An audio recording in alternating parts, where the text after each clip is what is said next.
few things.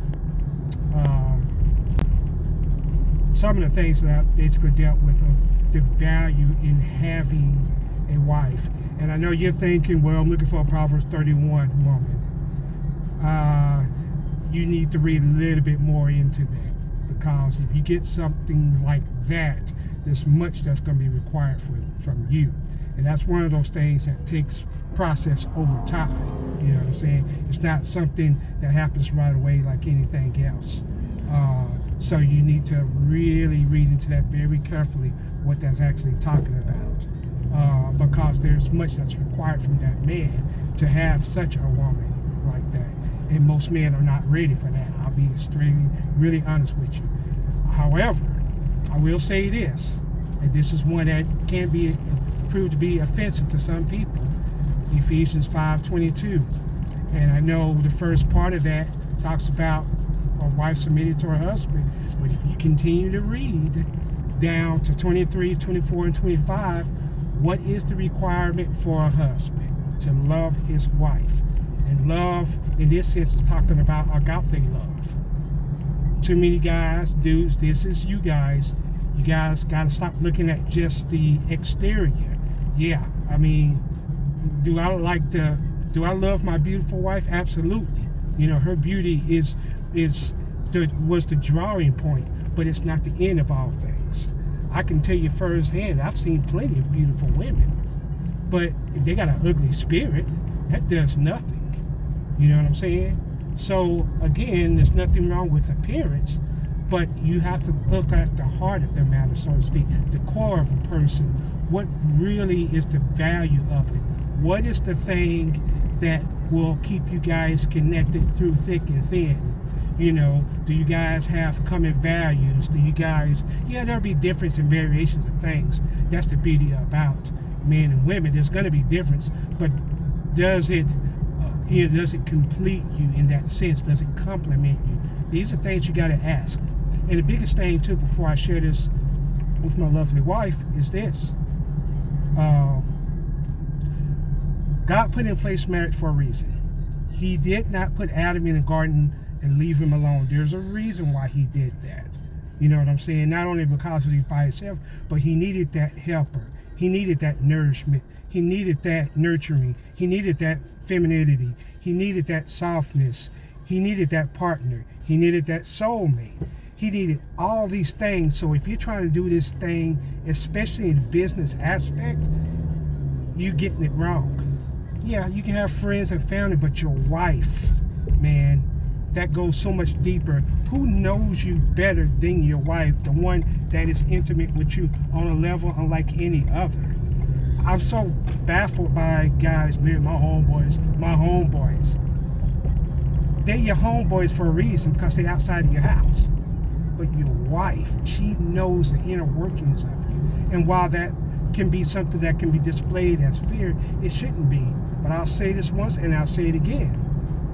A woman has no business following your lead if you're not in line with Christ. Christ, head of the church.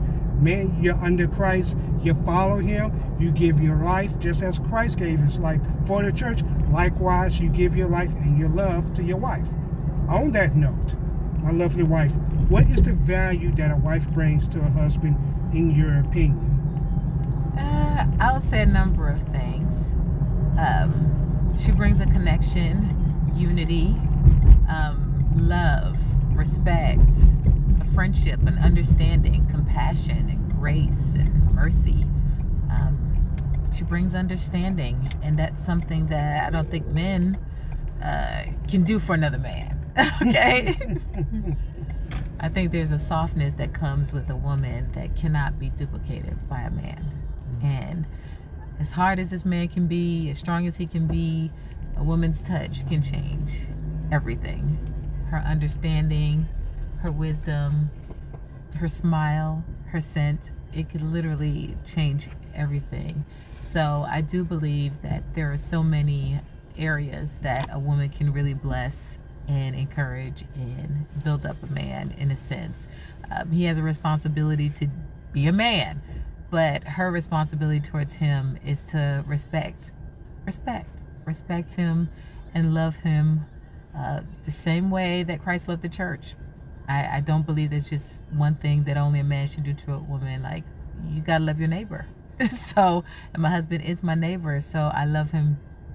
I love him so much, and he's a sweet, sweet, sweet man. He's like the best husband in the world, and I genuinely don't have any complaints because he really does submit himself to the Lord, and it just makes it so much easier for me to just connect with him. So I think, did I answer the question? I think you did, and beyond that too, So it's one of those things where there's connection.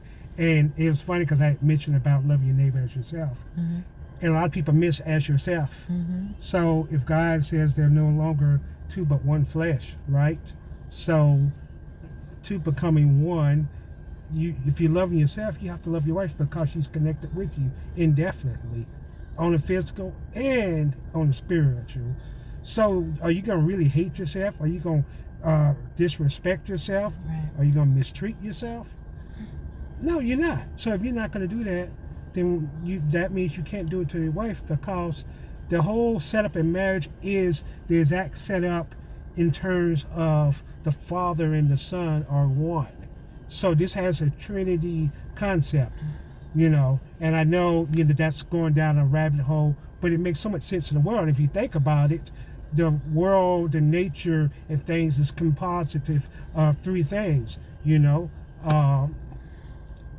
example that I use, water, ice, and steam. They all water, right? But they are different functions, yet they are still the same. You know what I'm saying? So, likewise, husbands and wife, this is absolutely key to thrive where you're going to thrive at and do what you do. Oh, and one more thing, too, on that note. Active worship.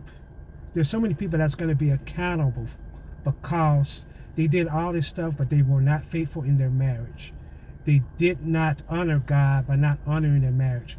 The highest, and hear me guys on this, the highest thing that you can do is your marriage.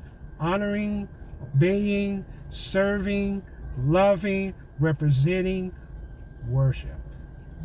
The greatest thing in marriage is worship. And by you treating your spouse with love and respect and care, you are honoring and worship God even in that act. So worship isn't just getting on your knees. Right.